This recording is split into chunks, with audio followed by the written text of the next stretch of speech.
Ladies and gentlemen, thank you for showing up tonight. We are live. We would like to thank you so much for joining this edition of the Comic Hall and Roundtable discussion, where knowing is half the battle. Right on. Anyway, our panel for this evening is the esteemed Antonio Coleman and our general host of the show, Matthew Odom. He was actually on a trip to Parts Unknown and asked me to take over tonight, but he got back from Parts Unknown after saving a bunch of stranded kids out in the rainforest of the Amazon. So he decided to join us this evening. So basically, we got a good show for you. I'm going to be doing the first part of the show. Mr. Odom's going to be doing the latter part of the show. We got some good stuff for you tonight. Before we get started, I want to ask Mr. Coleman, how are you this evening, sir? Doing good, man. Doing good. Great to be back on the show. Right on, right on. And Mr. Odom, how about you, sir? How's everything? Hey, man, I feel like Pete Wilson, baby. I feel good. Pete Wilson, that is what's up. That's what's up. Ladies and gentlemen, we are going to get started with this particular show. But before we get started, I want to give two shout outs this evening. The first shout out I want to give out is to a young lady by the name of Karen in McDonough, Georgia. She was actually at the Origin Story comic book store today earlier, ran into her. She is a professed huge Black Panther fan, and she stated that she was a fan before the movie, which I gave her a little props for. Miss Karen, if you're watching, Mr. Coleman in the red shirt, he is our resident Black Panther fan. He has a plethora of knowledge on Marvel comics regarding that regarding Black Panther, which is their first Black superhero. So if you go back to any of our previous shows, we talked about Black Panther. He is our resident expert on that matter. So go back and check our catalog. If you're new to the actual show, please like and subscribe. Tell your friends, tell your family, tell everybody, tell your enemies, because they might like comic books too. Secondly, we want to give another huge shout out to one of our own, Mr. Vincent Garrett, who has been recently promoted to Master Sergeant in the United States Air Force. So big up to Vince for that accomplishment. You know, the Air Force used to have a tagline saying aim high, and apparently that's exactly what Vince is doing. But we need you back on the show for a couple of episodes, you know, whenever you can, sir. But anyway, what we're going to start with Avengers Infinity War. Now, I know Matt and TC, they talked about this a few weeks ago while I was away. During that particular time frame, I was at work and I was feverishly trying to use the Google Messenger, which is a piece of crap on my phone. It did not work. So the whole episode I was trying to get on at work, couldn't do it. I almost threw my phone out the window, but I work on the 4th floor, so that would have been hazardous to my phone's health. Needless to say, I just wanted to give a little bit of information as far as my thoughts on it. Not going to stay on this particular topic long. For Avengers Infinity War, I thought it was a great movie. The pacing was really good. The way the scenes were set up, there was a lot of stuff going on in that particular movie that under normal circumstances, if anyone else, you know, made that movie, it probably would have been a cluster, you know what, but the Russo brothers managed to pull it off. They had multiple plot scenes or plot lines going on in the movie. Everything was cohesive. Everything made sense. Yeah, of course, there were a couple of plot holes, but I mean, what movie does not have plot holes?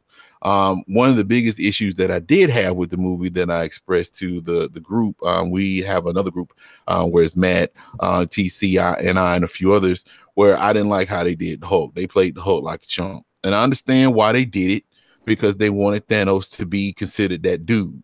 I understand that, but I still don't like the fact that, you know, the Hulk was played out like a chump. Basically, other than that, it was pretty good. I give it a strong 8.5 out of 10. There were other small issues and caveats that I have with the movie, with the Hulk being the biggest. And we may talk about that later on in the show. But for the most part, I really enjoyed that movie. Matt, TC, did y'all have anything that y'all wanted to add to that? I didn't have too much else to add except nothing I hadn't stated already. That it's pretty much a solid movie, and just starting ready to get this cycle ready for the next one. Cool. TC? I'm good with everything y'all just said, man. It was an excellent movie. I loved it. Okay, cool beans, cool beans. So 3 out of 6 recommended. Well, actually, I think Xavier liked it too, didn't he? Yeah. Okay, so that's 4 out of 6. I didn't Larry, catch 5 out of everybody. 6. 5 out of 6, yeah. 6 out of 6. 6 All out of 6. 6. So all 6 of us, we approved that movie. So if you haven't seen it, go see it. I don't know what the box office numbers are right now. Do y'all know what the box office numbers for the movie is? I think it stalled out. I think Deadpool, if I'm not mistaken, I think Deadpool passed it this week. Well, I mean, as far as debut, but I think it stalled out at right under like Black Panther. Am I correct, TC? Well, no, it's over like $1.5 billion so far. So it's right on the edge of Black Panther. Yeah. So okay, cool. And the uncanny thing about that, speaking of Black Panther, I mean, Black Panther's still showing in certain theaters, and it was released on Blu-ray last week. Yeah, it's in Atlanta. They're showing it in Atlanta. Yep, still showing. That's crazy. I think Black Panther probably gonna have about 10 movies after this. So anyway, yeah, they're gonna have some. Well, they were talking about doing a spinoff where it was rumored they want to do a spinoff on the Dora Milaje. So whether that comes to fruition, but I mean, knowing Disney, if they see some cha-ching in it, that quote unquote black excellence, yeah, they'll do one. I'm sure they will. Because I mean, if everybody and their cousin and their grandma went to go see Black Panther, which they did, because when I saw Black Panther, I told you I saw the Golden Girls there. It was like 2 elderly white ladies and 2 elderly black ladies, and they were like at least in their late 70s to early 80s, and they were watching Black Panther. So, unless they dated somebody that worked for Marvel back in the day, that's a huge testament, to the power of that movie. But needless to say, we're going to move on into another aspect of Avengers 4, or Avengers rather, the sequel to Infinity War, Avengers 4. And we're going to talk about some speculation and rumors. Now, I was combing the internet a little while ago before the show started, and I was going through a couple of websites. I've been watching some videos on YouTube in reference to what to expect next, with the ending of Infinity War. And if you haven't watched it, we say anything that spoiled the movie, I'm sorry. Tough break is always FUBU. But as far as it goes, quite a few people ended up kicking the goat skin and passing away at the end of the Avengers movie. So there's a lot of speculation as to what they're going to do next, what direction they're going to take the movies.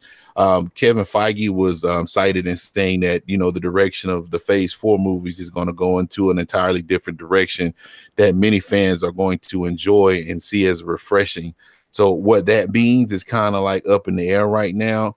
I'm excited for it because there's a lot of rumors circulating in reference to what they're going to do, how everything's going to come back to full circle.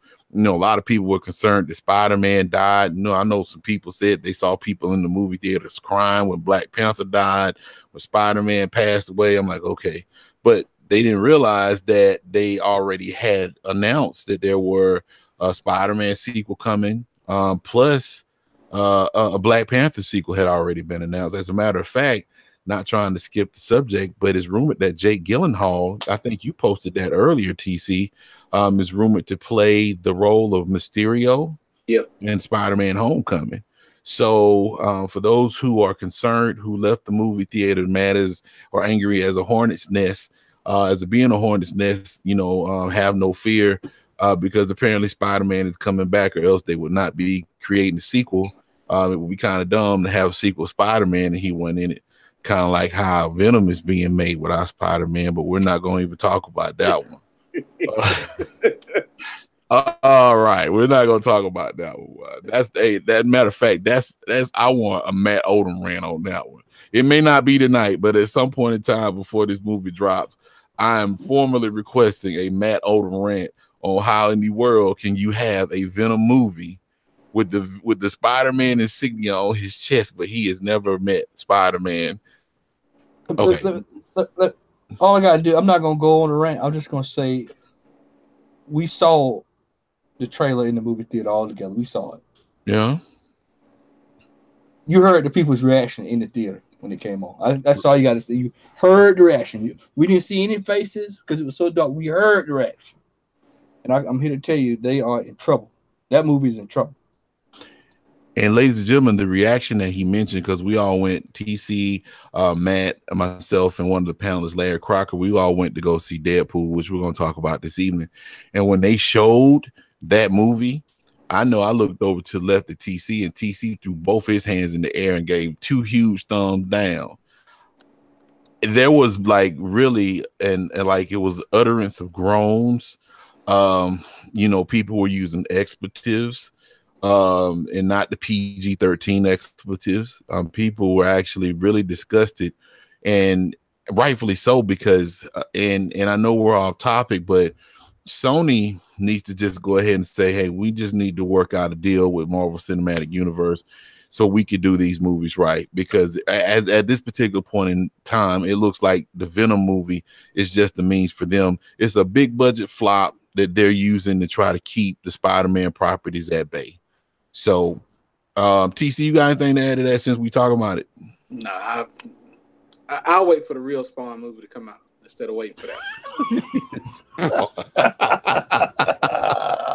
He did look like Spawn. Oh. I was just waiting for John Leguizamo to come out. The Violator, you know, like, okay, this is ridiculous. But moving right along, but going back into the Avengers for speculation and rumors, there's a lot of rumors floating around. And I'm not going to go into all of them. I just wanted to point out a few of the ones that I thought that were pretty telling and, you know, might have some legitimacy behind it.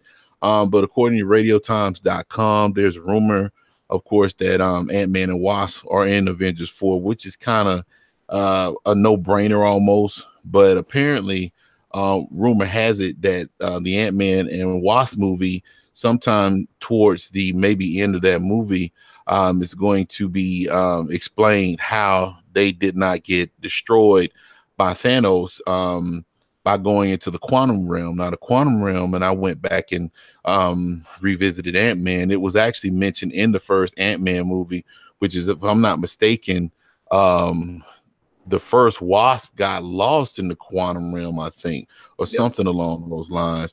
And I think she's actually rumored to be in the Ant-Man and Wasp movie. I think Renée Zellweger is playing her. I'm not sure.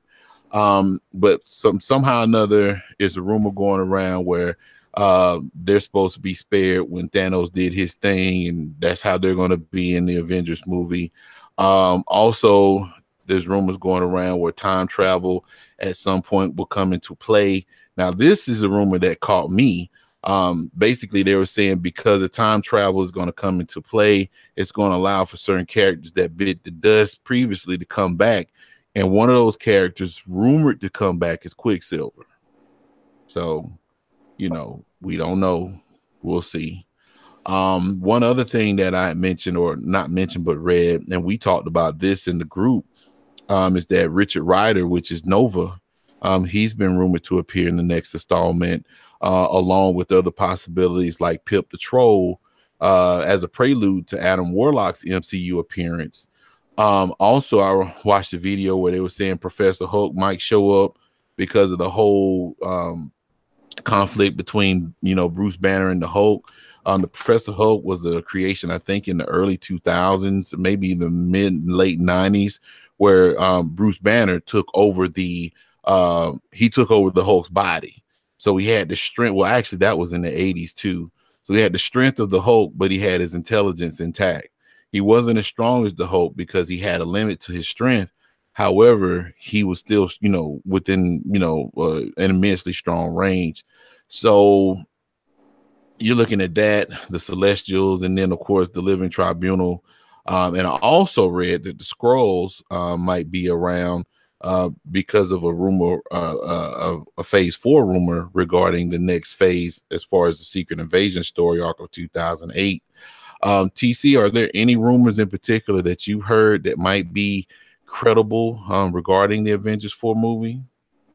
No, I mean, everything you've said has been pretty much what's been reported on that for it. Yeah, because I mean, it's a lot of stuff because so many people are trying to find out how they're going to bring everything back to full circle. And right now it's really up in the air because we don't know, you know, but I do speculate, or I assume or presume that they are going to introduce more characters aside from Captain Marvel.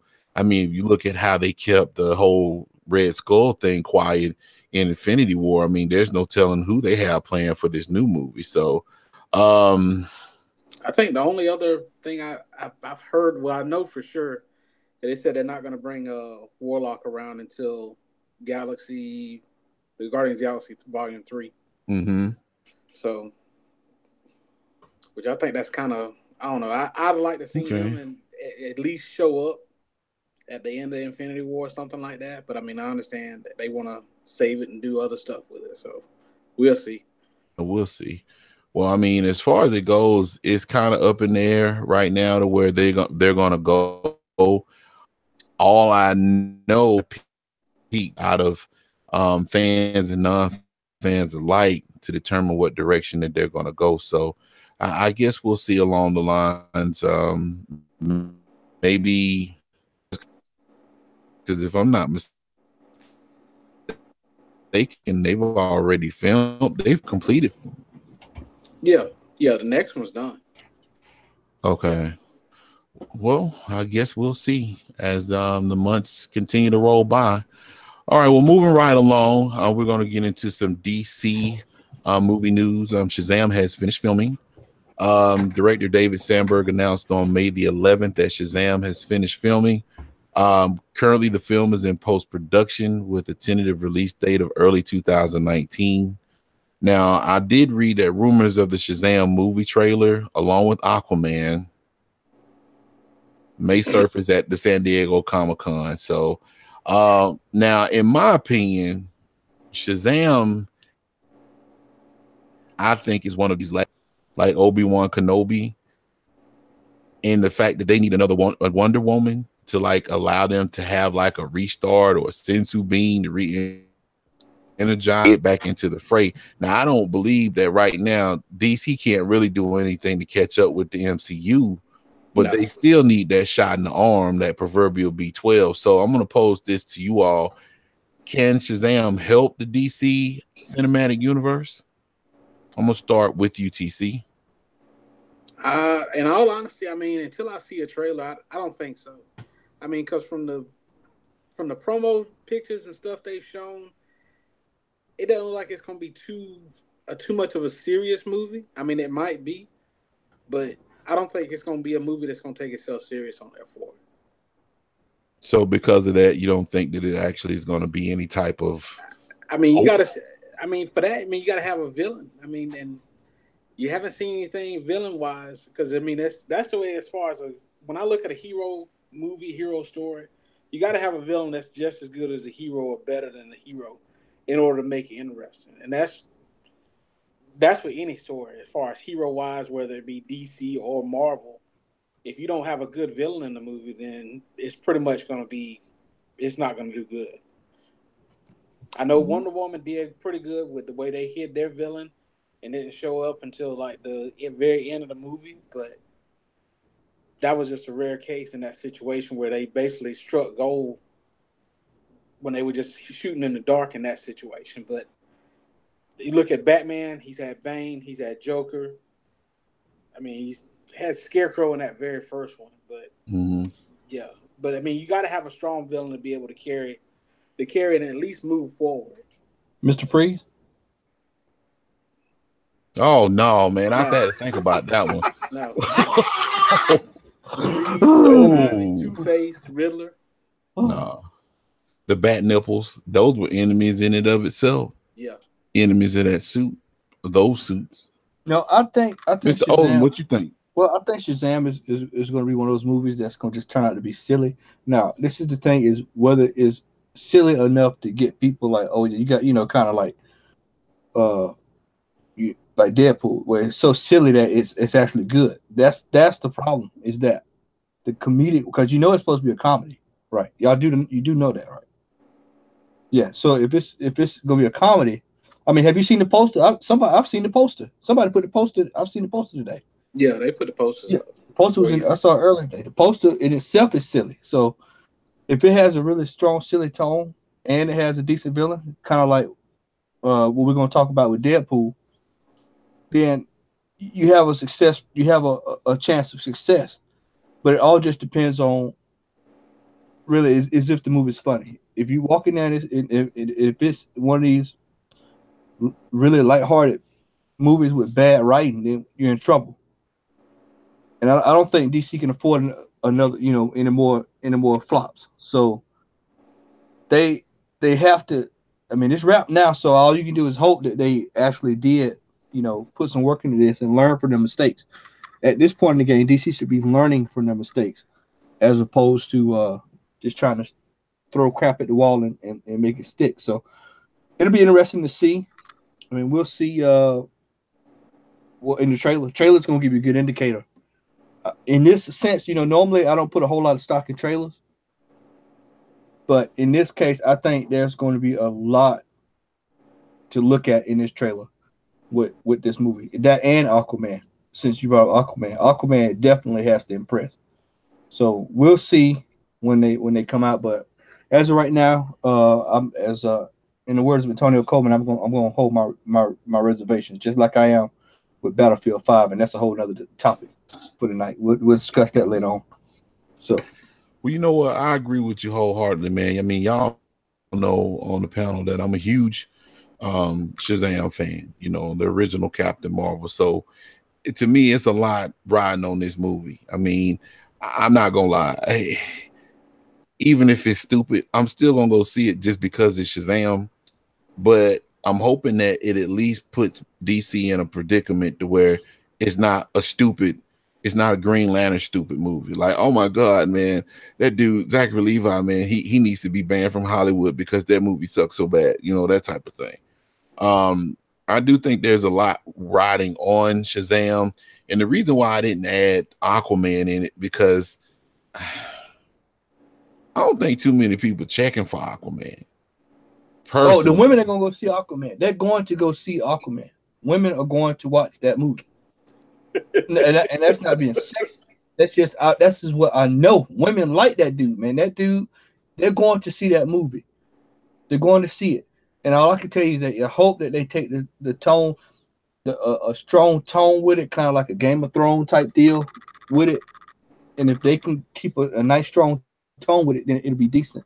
I mean, hell, you got Black Manta, man. You can't screw that up. You got Black Manta. You got Ocean Master. I would assume the Ocean Master is going to probably be in there, make some reference of him. So, I mean, this is one of those things. Once again, like I said, DC should be learning. This is a learning. Suicide Squad was a learning experience. They should be learning from mistakes, not consistently making them. So, I really think that we're coming towards with certain characters is going to be make or break. Which is why I'm glad they have not put out a Green Lantern movie. We don't need a Green Lantern needs to be in the Justice League. He doesn't need to have a movie by himself. Yeah, he doesn't. He'd be a good supporting character, but not him. It's the same fate as it is with Marvel and the Hulk. The Hulk is struggling with movies by himself, so he has to be paired with the Avengers. The Green Lantern is a character like that. In certain circles, you would hear people say Aquaman is a character like that. So therefore, if they're gonna do an Aquaman movie, it has to hit home. It has to have, as TC stated earlier, the Wonder Woman effect. If it doesn't have the Wonder Woman effect, then they may be in trouble going forward with that character. Same thing with Shazam. So this is really for some of these guys that DC want to push out is make or break. Unless they decide they want to sell the property to somebody, which could happen. You never know in this industry. So it just all depends on how DC approaches this and how have they approached this. And like I said, we'll see in the trailers. I'm pretty sure we may even get a trailer at Atlanta Comic Con. So we'll see something. We'll see something down the line. So it's more of those we kind of wait it out and see what they give us. Okay. Well, I agree with you wholeheartedly, man. Like I said, I didn't really take suit or I didn't take the whole Aquaman movie seriously because it's kind of hard to see what angle that they're going to come with. But you never know. Aquaman may be that surprise hit like Wonder Woman. He may outdo Wonder Woman. We never know. I guess when they start dropping trailers for both movies, we'll get a better understanding of how each of the movies are going to flow. So Speaking of which, we're going to go ahead and shift gears from Shazam to Ant-Man and the Wasp. Ant-Man and the Wasp has a release date of July 6th, 2018. Fellas, you all excited to see this movie? If you are, then what level of excitement are you excited about? I would say on a scale on the Comic Hall and Roundtable discussion rating scale, I would have to say I'm probably about an 8. I'm actually more excited for this than I thought I would be. It looks like it's gonna be this is one of those movies that's gonna be fun, silly, and it looks like it has a good dose of action. So those are all good characteristics for me that I'm interested. I'm all the way in. Okay. I'm sorry. Go ahead. I'm sorry. Man, this right here. I did not go see the first Ant-Man in the theater because I wasn't quite sure. It was one of those movies that was kind of like I'm not sure if that's something that I really want to see. And so once TC told me it was a good movie, then I went ahead and checked it out, and I was pleasantly surprised. So I have faith that this movie will be fine. So I'm not worried about it at all. Cool. TC? I'm gonna have to agree with Matt. I mean, I'm gonna go ahead and say a strong 8 with it as well. The thing that excited me about it was that they're bringing back the full cast from the original movie, even the side characters that actually made the movie. To me, it wasn't just Ant-Man that made the movie. It was like the side characters that put the whole movie together, that just brought everything together on there for it. And plus they're adding in the Wasp on there too. So you're getting to see something now that's actually in the comics, is well on there for it, and it's coming to basically coming to light now that for everybody to see on there for it. And I'm excited for it. I've seen the stuff in the trailers. It looks funny, it looks cool, and they're introducing new characters either on the side, with Lawrence Fishburne coming in, and they got the villain come. The villain looks pretty cool on there for it with them fighting that you've seen on there for it. So yeah, I'm just say that's gonna be an opening night. I'll definitely go and see that on there. Black Goliath. Yeah. Goliath. Black Goliath. I'm with y'all. I think my anticipation for seeing that movie actually went up after watching Infinity War, because your mind starts moving, the cogs start shifting. It's like, okay, how are they gonna do this? And it harkens back to our previous conversation that we had, in reference to the rumors and stuff. I'm interested in seeing, number one, how they're going to actually, because Ant-Man and the Wasp is going to somehow fit into the scheme of Infinity War. Yeah. We just don't know how. Yeah. So it'll be interesting to see how they actually fit this movie into that puzzle piece that makes up the entirety of what's happening, because somehow or another, Ant-Man is going to tie into Infinity War, which is going to tie into the next Infinity War movie.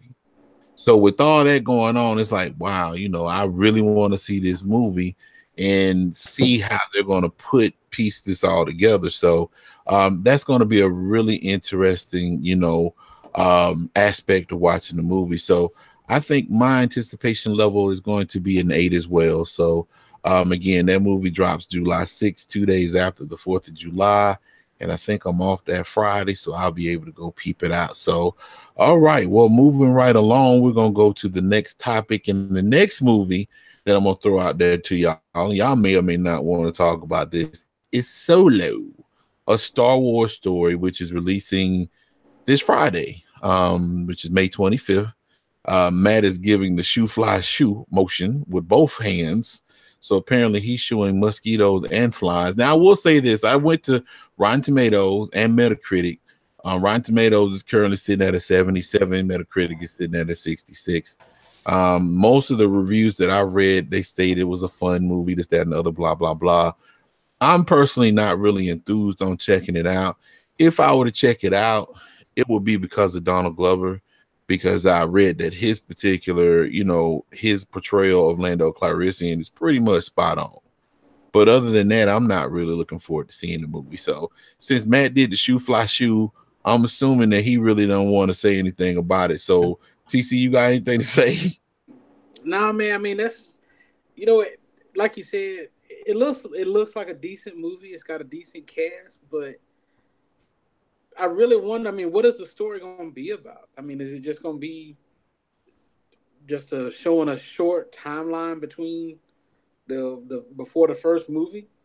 I mean, just showing how he won the Millennium Falcon and how he got into doing, I guess, like the smuggling and stuff like that. Or what we're going to see here is a movie about Han Solo getting his pilot's license. How to parallel park. And I mean, that's what I feel like. I mean, I'm being serious. Is. I mean, that's look at the trailer. Like what does the trailer look like? What does the trailer look like? It looks like a driving school. It looks like hard racing. You remember that game on Super Nintendo, Hard Racing? That's what it looks like.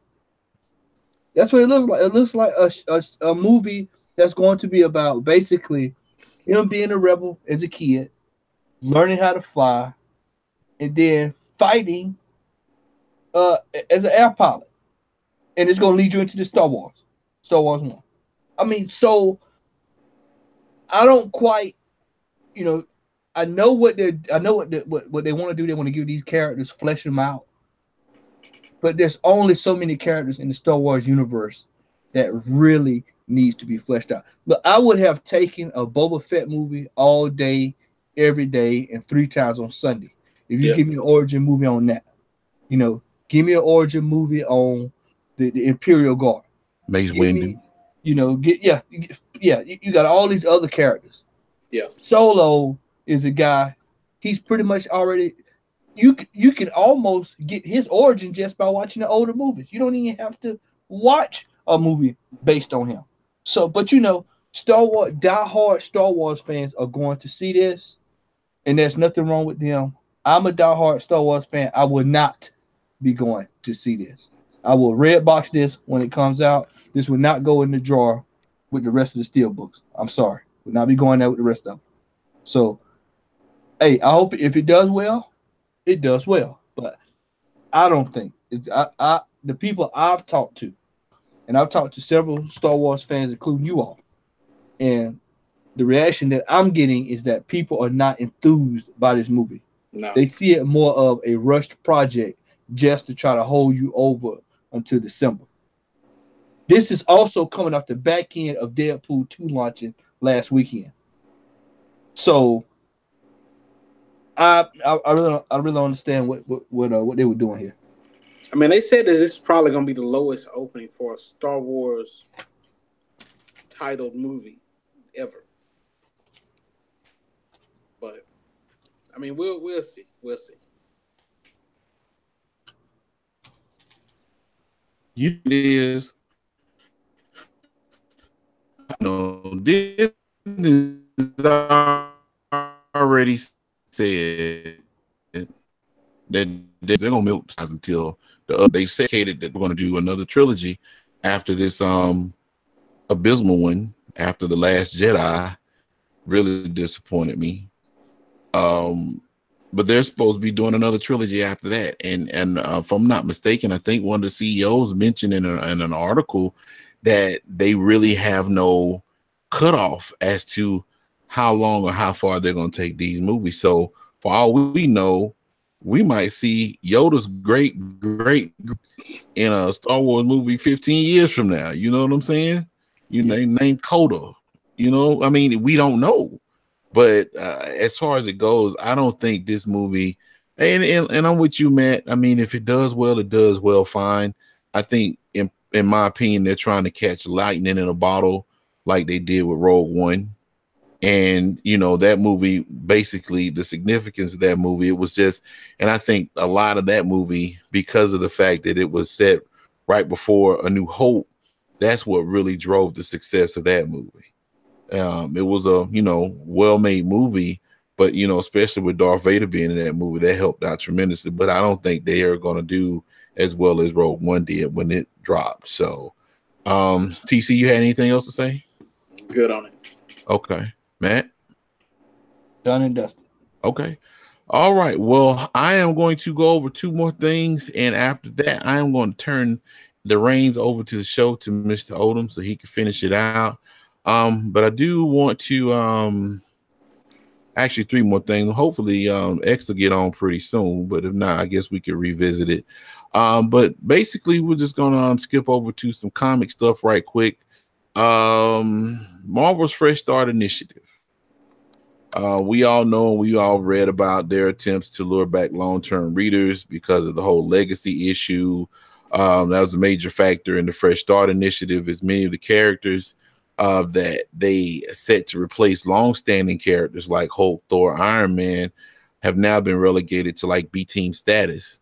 A lot of the characters that were deemed SJW, and for those who are watching, if you don't know what SJW is, social justice warriors, that particular tagline has been coined by many in pop culture, meaning the Asian Hulk or the female Thor, along those lines. There's a lot of backlash because Marvel was trying to do too much at one time. Now, there's nothing wrong with inclusion. There's nothing wrong with diversity. As a black man, and as Matt and TC can attest for this, for the longest time, I've been collecting comics for well over 30 years, and I didn't see a deep representation of people my color. However, because of my love of comics, that kind of like, I'm not saying it forgave the fact, but at the same time, I was more interested in the stories. But that's neither here nor there. But a lot of those characters, like the Asian Hulk and the Thor, Jane Foster, which she actually was killed off recently, they've been put back in the backdrop for the return of legacy characters. X-23, one of Larry's favorite characters, was considered the new Wolverine. Now they've borrowed back, or they're bringing back the original Wolverine. They also started with the renumbering of their books as far as the reboots, even though that Marvel decided to keep the legacy numbering on the sly, with an attempt to appease the newcomers and old readers alike. Now, Marvel right now has about 15 books that I counted. There may be more getting the reboot treatment, meaning that they're about to get another #1 or already have received another #1. Now, my question to you all, do you all think this ploy will work for Marvel in terms of increasing the readership, or will it result in yet another reboot within a few months? Matt, I'm going to start with you, sir. I think it's more the same. I mean, we go over this once a year. This is a once a year, in some cases twice a year topic. That in itself says that there's a problem. Now, like you said, you look at the top of Captain America, it's going to be 6, whatever it is, #1. So what's it, this dual numbering thing? This is Marvel they just did a relaunch 5 to 6 months ago. I can go dig out boxes now. Legacy. They made a big deal. Legacy. We're going legacy, man. Legacy. This is Marvel legacy. This is our legacy. This is the legacy of Captain America, the legacy of Spider-Man, the legacy of Gwenpool, legacy of Quasar, the legacy of Rocket Raccoon, the legacy of Devil Dinosaur, the legacy. We saw legacy across the board. In addition to 75 variants with each legacy that came out. This is another ploy of Marvel. I talked to Will yesterday at the comic book store, and Will was telling me about all of the Iron Man covers that's coming out. That's supposed to be #1, but there's a legacy number on it. So, as a collector, now we're talking collecting now, Al. If we're collecting, then basically, it's basically if you're from a collector standpoint, it's a cash grab. This is a cash grab because they know people are gonna buy these variants. Somebody's gonna buy all 50 covers of the Iron Man variant. I don't know who, but somebody's gonna buy it. I promise you, somebody's gonna buy all 50 of those covers. This is nothing more than another Marvel marketing ploy because they can keep these same stories with the legacy numbering that they already had and just keep it moving. But instead, as Marvel normally does, after about the 5 to 6 month mark, they say, you know what? Let's switch it, man. Let's come out with a new #1. A lot of these books are not even gonna make it past 25. Just think about it. Just think about it. Seriously. What book coming out? Who do you think is gonna make it past 25 out of these relaunches? What, West Coast Avengers? You think it's gonna be 50 books? You telling me that's gonna be 50 books, 75 books? 110? I mean, seriously, this is nothing more than Marvel doing what they normally do. That just release the book with the number you left off with, and keep it moving. Unless you're gonna go complete Venom like Donny Cates has done. Now Donny Cates going number 1, I can understand. This is a complete rehaul of Venom, complete rehaul. But is Marvel gonna do that with every book they're coming out with? That's the question you gotta ask. Is if they're gonna put that kind of quality in every other book they're coming out with? No, because Donny Cates not on every book. He's only on certain books. We know which book. You can just about tell by who's writing the books who's gonna have the quality. You can look at that just by telling. You know, personally, on the Captain America tip, they should just left it with the. And I know they had to deal with the backlash, but if it was me, if I was making the decisions, I would have left it with the whole secret, the Hydra storyline, and just roll from that. But that's just me. That's just the perfect. That's that's in the perfect world. But like I said, it's more of Marvel doing the same. And see, there are people out there gonna say, "Well, oh, DC's doing the same thing, Matt. DC's doing." No, DC is not. They're not doing this every 7-8 months. It's been what since Rebirth? TC 2 years since Rebirth, 2.5 years since Rebirth. Yep, going on 2.5, going on 3 years. And the books that they're doing are low level books anyway. Hal Jordan and the Green Lantern. Now, who is going in the bookstores demanding that book with a Coca-Cola? Who's demanding that? Who's doing that? Nobody. Go ask any shop owner. They'll tell you nobody's ordering that book. So of course it's gonna go to that. It's just what you have to realize in the comic book universe. There are just like on a football team. You got some dudes that they go out and catch punts and block. And we have them in the comic book universe. There are certain characters that your job is just to block, man. Just play defense. I just need you to go on the court and play defense. And Green Lantern is one of those characters. Nobody's checking for that, man. So you can't compare that to a Captain America going to number 1. You can't compare that to Iron Man. Black Panther for the 35th time going to number 1. Didn't that come out today? I didn't even go to the store. I think that came out. Yeah, it came out today. Yep. Didn't that come out about 7 months ago? At number 1 TC, you the Black Panther man. They came out with the yeah. What about Wakanda? The Rise of the Black Panther. Yeah, Rise, Wakanda, the World of Wakanda, and then they have the Spider-Man and the Wakandans and the X-Men and the Wakandans. See, that's coming out too. See, he's making my point. That's what I'm saying.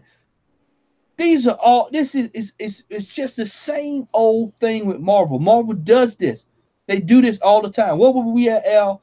And we were talking about it recently.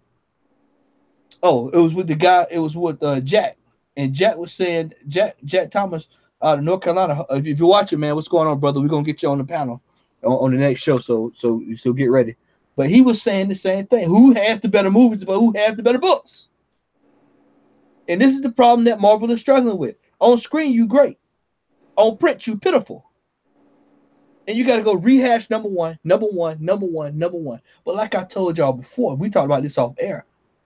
I'm not falling for the okie doke. I'm not buying all these number 1s when they come out. No, I've been there, done that. I got a load of them I got to take up to the book nook. Or either make them the doorstop. No. Not falling for it, man. And Marvel has consistently done, they do this every 8 to 12 months. Every 8 to 12 months. And it's major, the thing about it is it's major characters that they do this stuff with. Luke Cage has had 50 number 1s. Number 1, 2, 3, cancel. Then crew. 1, 2, 3, 4, cancel. Luke Cage and the New Avengers. Luke Cage and Jessica Jones with Baby in tow.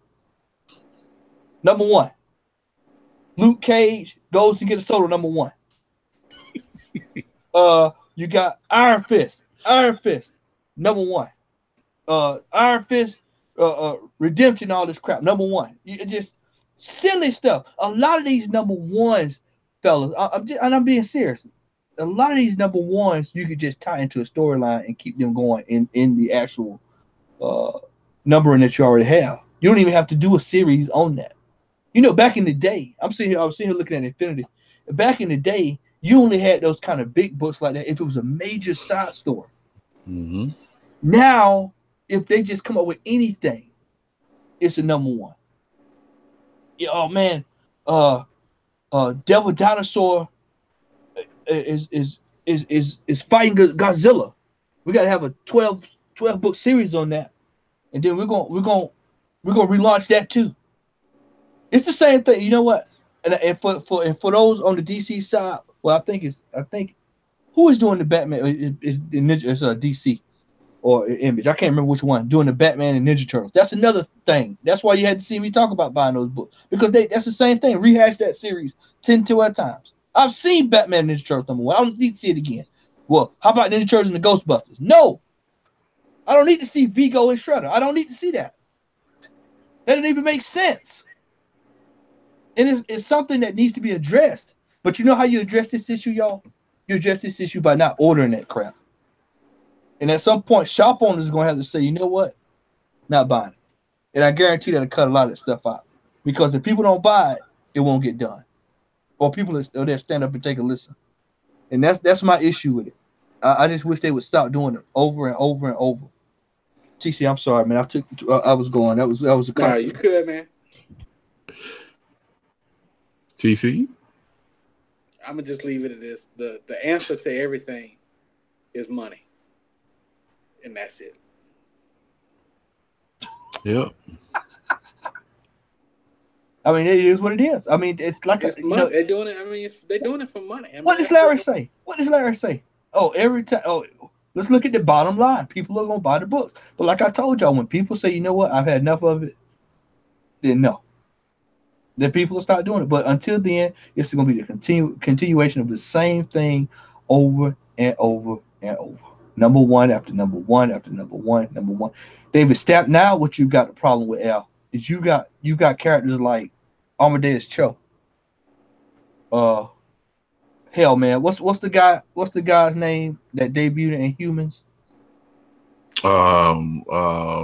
They sent him into space. Ulysses. Him, and then other guy, the guy that debuted in Limb 11. Mosaic. Yeah, you got these characters sitting out there. They're just sitting.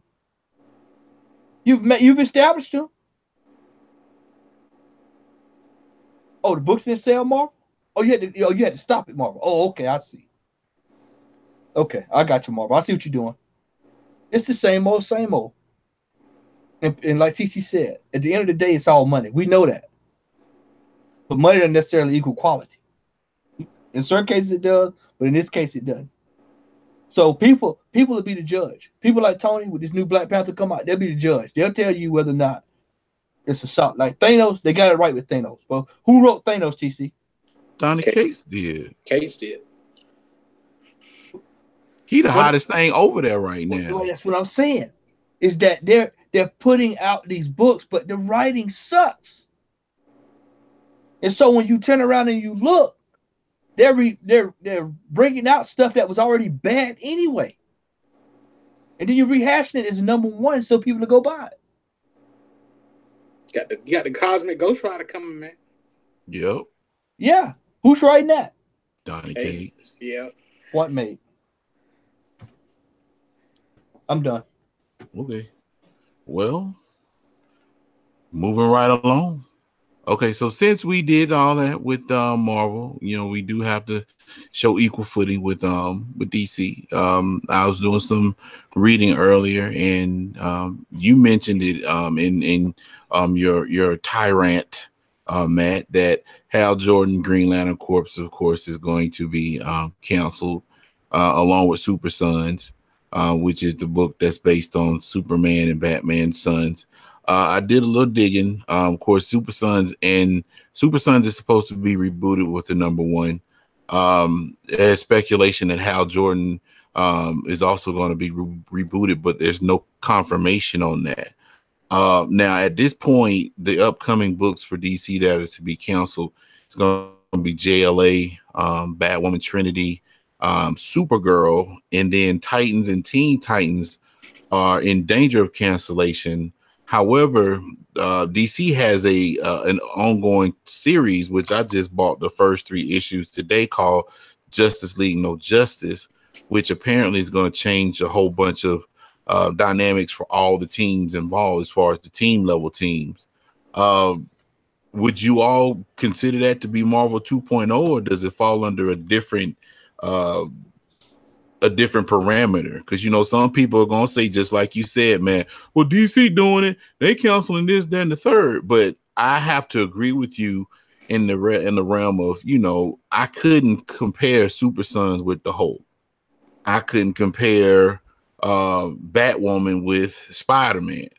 Yeah, she's a well-known character within the DC universe, but in terms of the marketability and bankability, I mean, you're gonna see more people wearing Hulk merchandise than you would Batwoman merchandise, and that's not a slight against her character. So I mean, based on that particular information, and even though that's just a small tidbit, because like I said, Super Sons is the only book that's right now confirmed to be rebooted. With these other cancellations about to be done, do y'all think that could be an issue where they may be following in Marvel's footsteps? Start with you, TC. Not at all.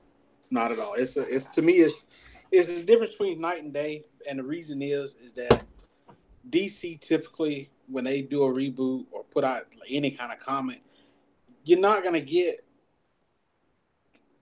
anywhere between 5 and 10 different variant covers of that same comic. Typically with DC, you're going to get 2. They might do a third one. They may even do a fourth one. I know they're coming out with Batman 50 with the wedding. They're actually doing 4 different covers for that one. And that's the first time I've seen that in a while since the button had come out, when they did multiple covers on that with the lenticular.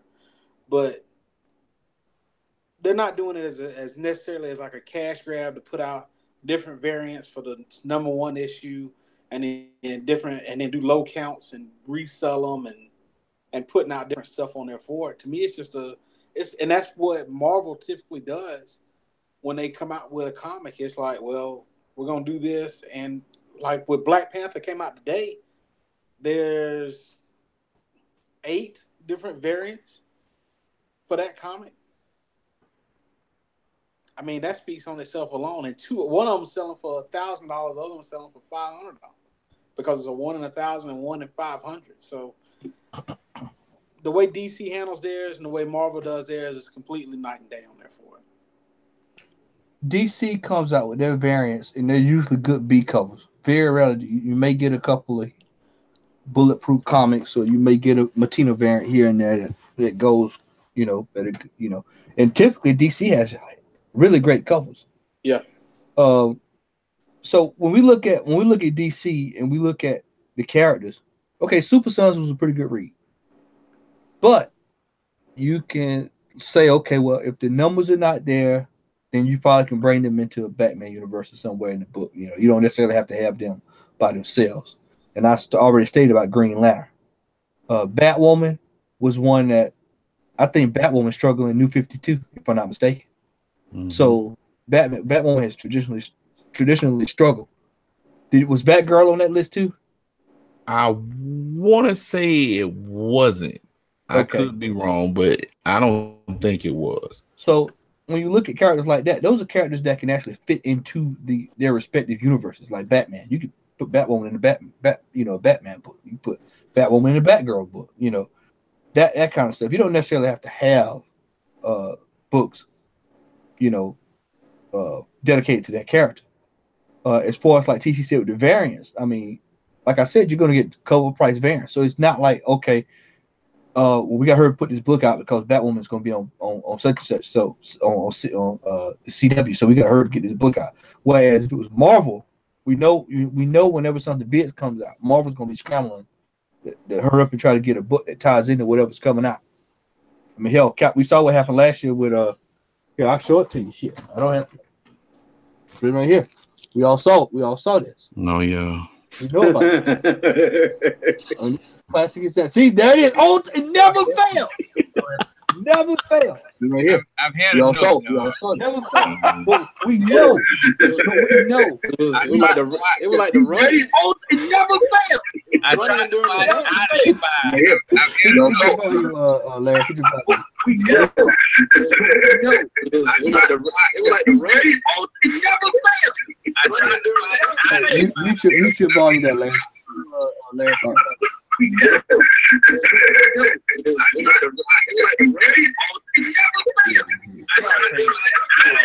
You should volume that, Larry. All right. There we go. We good. All right. Can y'all hear me? Yeah, I can hear you. Okay. All right. So what you see, this is the type of stuff. And so, Larry, you're here. And like we were saying, you can't compare. This is the type of stuff.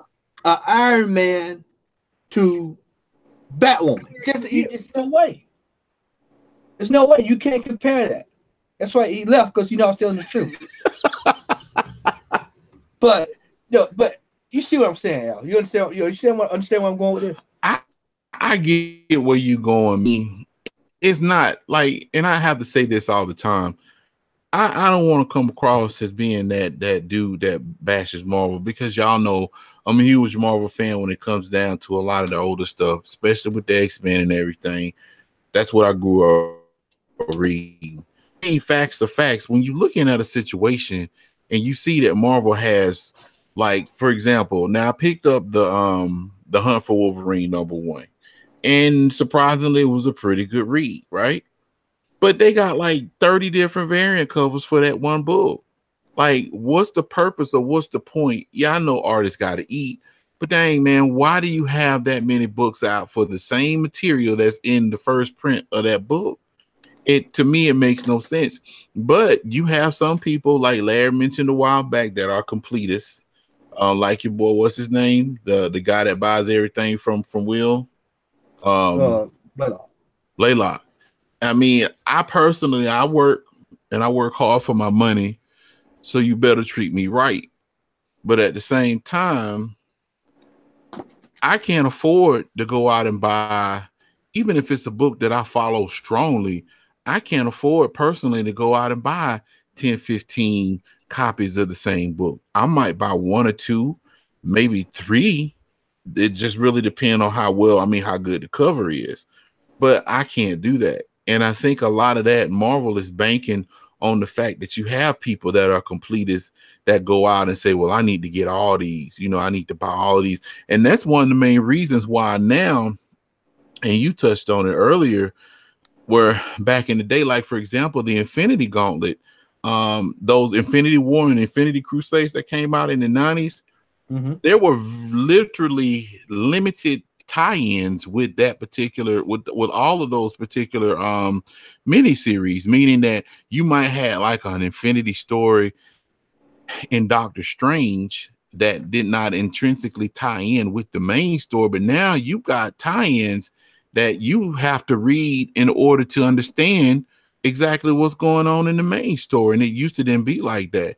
And I know for a fact that with DC, with this metal that they just did, all the books that you bought, it was a 6-issue miniseries, and you did not have to buy anything outside of those 6 issues to understand what was going on, because everything was explained within the context of those books. Now, I bought the one-shots because they were interesting, because the Red Death and the Batman Who Laughs, those were brand new characters that DC dropped for that particular miniseries. But to me, it comes to a point to where you want to do the Donny Cates. Donny Cates is a well-renowned writer. Pretty much everything that dude touches turns to gold. So you got people clamoring over. Didn't he write Thanos, the Thanos miniseries, the one where Hulk was on the chain? The chain did it from I think 13 on to the end of So he wrote those particular stories where the Hulk was actually Thanos' pet, right? Yeah. People went nuts over that. Like, okay, so how did all this stuff happen? That book was 15, the first appearance of Cosmic Ghost Rider. What? That's like a $200-$300 book.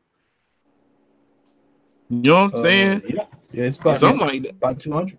About 200. So I mean, that in itself should show we don't need to go out and do this, that, and the third. And I don't think that DC does that because they don't really have a need to. They try to drive their stories based on what the audience wants to read, not because we're trying to peddle and hopefully catch some schmuck and try to sell that Joker 10, 15. Like when when they were trying to sell that Jim Lee, that was from the 90s.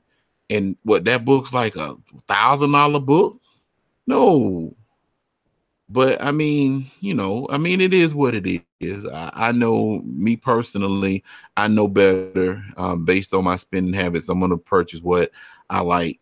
There are a couple of Marvel books that I still get, not many, but I don't get caught up in that whole, I got to get 8 variants of this same book. I might buy a variant or 2 here or there, but, you know, from that point, I don't see the comparison between the reboots as it pertains to DC and Marvel. So, I guess that's gonna do it. I think everybody said their piece in regards to that. So we're gonna go one more little topic, and then I'm gonna turn it over to you, Matt. The topic of discussion now is pop culture, and pop is in quotation marks. Pops now are the biggest thing. And for everyone that's watching, we do thank all the viewers that are watching right now. We're referring to, of course, Funko Pops. A lot of people are saying that Funko Pops are nothing more than they compare it to the comic book bubble of the 90s. They compare it to Beanie Babies, to Cabbage Patch Kids, Garbage Pail Kids, a plague and a blight on humanity, which I had read in one article. I'm like, wow, blight on humanity, that's crazy. But we all collect them. So the question to you both, and I was hoping that X would be on, and I guess if he actually does happen to jump on later on, I guess we could circle back around, because, you know, he's a huge pop collector. Do you all think that the Funko Pops are a fad or long term? And when I mean fad, of course, you know, nothing lasts forever. But in terms of Funko Pops, do you see the value of those pops even after it dies down? Do you see the value of the pops staying the same that they are? You think they'll increase over time? Because, you know, we've all seen those pops, those elusive pops. Like, for example, the one that I want is that the Shazam pop, the metallic pop that came out when pops were first introduced, and I really wasn't in the pops at the time. That particular pop was vaulted, and now it's like an $800 pop. You know, one of the black Vegetas with the sensor, the scout, that's like $1,000 pop. So do you all think that even after the pop craze dies down, do you all think that they're going to continue to keep their value, or do you think the Shazam pop that I want, the metallic one, is going to drop to the dollar bin? Or what y'all think about that? I'm gonna let you start off, Matt. If you want to have an indication of as far as value, I challenge you to go look on eBay right now and look up the Princess Diana Beanie Baby, and you tell me if you think it's going to be worth anything. This is where we at with pops. We're working on what, year 8 now? What is the year? What? How long have you been around? 7 years now? 7 or 8 years. 7, 8 years, and the demand has grown higher over the period of time. I would say I think pops are here to stay. I think pops are here to stay, and people are looking for those older pops now, which the value increases with those pops. So I would have to say I think pops aren't going anywhere. When they first came out, I thought it was just going to be a quick fad, here today, going tomorrow. But as you see, pops is in high demand, and also this is the thing that pops have learned, is that they only release a limited amount of certain pops, so the demand is high. Look at Thanos. Look at the Infinity War Thanos. And people looking left and right for that thing. Look at the other one. Look at the Guardians of the Galaxy Thanos. Yeah. You know, Hong Kong Fooey. Oh yeah. Several other characters there. You know, Michael Jackson pops. You know, people thought those were pops that we didn't even know existed because stores didn't get them, and they've actually done a good job with that. Everybody doesn't have certain pops. Certain pops you have to buy from Funko themselves, or Koye, for instance. You know, I still have not heard anything about the Red Skull pop. Oh man, I saw you know, they had a pre-order for it on eBay. And man, the pre-orders were already going for like $75, $80. But one interesting thing, it's funny you brought up Okoye. Okoye, the value of that pop has gone up too. It's a high demand pop, and so when you have those pops that are in high demand like that, then you create conditions for people to go look, scavenger hunt. So, I mean, they have a pop for everything, but they have like those variants, and those variants are hard to find. They're really hard to find because they only go to certain stores. So that's my thoughts on that. Okay. We may need to Al, we may need to restart the show. For those who are watching, we're gonna probably do a hop out and do a restart. Stay where you at. We're gonna put the link back out. We're having trouble with guys getting back in tonight on the show, so we're gonna do a quick reboot if that's okay with you, Al. That's fine. Okay, so we'll get that situated and we'll be right back. We're sorry about the technical difficulties, folks, but we'll be right back. We don't have any commercials. I'm sorry. We'll be back.